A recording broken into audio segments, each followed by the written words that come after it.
A for-profit college that used to operate out of Florida but no longer exists because it was a piece of shit is now being investigated and is dealing with a lawsuit. Now, the name of this for-profit college was FastTrain, and it had 7 campuses in Florida. And according to the suit against the owner of this for-profit college, from 2009 to its closing in June of 2012, FastTrain received some $35 million in federal funds, including Pell Grants, providing federal aid to the neediest families. The U.S. government is claiming damages of more than $6 million. So what exactly are the damages? Well, first of all, it turns out that they had recruited students that didn't even get a high school diploma, and then they gave them a worthless degree. That's what happened. Okay, well, look, when you set up a for-profit system and say, I'm going to give you government money if you just create this factory of students, a lot of people are going to go by hook or by crook. And in this case, by hooker or by crook. Yes. Okay, as you're about to tell us. So one of the other allegations is that they had hired strippers in order to dress scantily and also lure male students, okay? Some more information. To generate as much revenue as possible, FastTrain would fill its classes with ineligible students, which I told you. The school's recruiting tactics included employing exotic dancers, authorities said, and encouraging attractive women to dress provocatively when going to recruit young men. So as I'm reading this story, I would think, come on, dude. I mean, I know a lot of folks are in a tough spot when they decide to sign up for a place like this, right? But the university is called FastTrain. Okay. Isn't it funny that they employed strippers and then they named it FastTrain?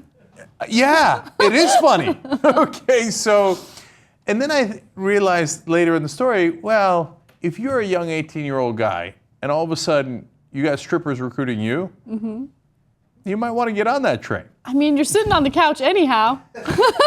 Right? It's a reference to an old Everest College commercial. They use this, the regular colleges do, to recruit athletes, right? They're not supposed to, and I'm sure they don't, but they bring them to parties. Some of them literally do strippers, but others just use the girls that are already on campus that help with recruitment, right? And they throw women at them. So this guy who didn't even graduate from high school, somebody comes up to him and says, you know, you want to hang out with Savannah? Okay, and he's like, yeah. And he's like, oh, but I didn't graduate. Don't worry about it, man. Just sign this piece of paper. We're all good. And then you'll be on your way to riches and fame. And he's like, I'll get on that fast train.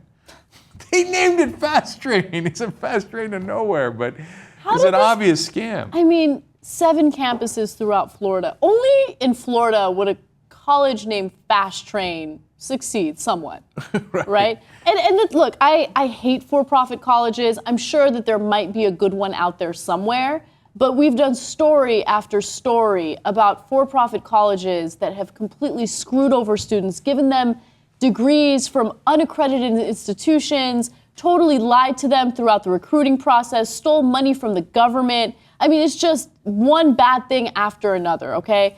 And so this is just another, notch on the for-profit college belt that makes me sick to my stomach. Yeah. And look, there are good folks that graduated from for-profit colleges. Some of them actually work at the Young Turks, believe it or not, and some of our best employees. So it happens. It definitely happens. So I don't want to smear all the kids and the students that went there, but obviously the government should crack down on this a lot more to make sure that our taxpayer money is not spent on strippers.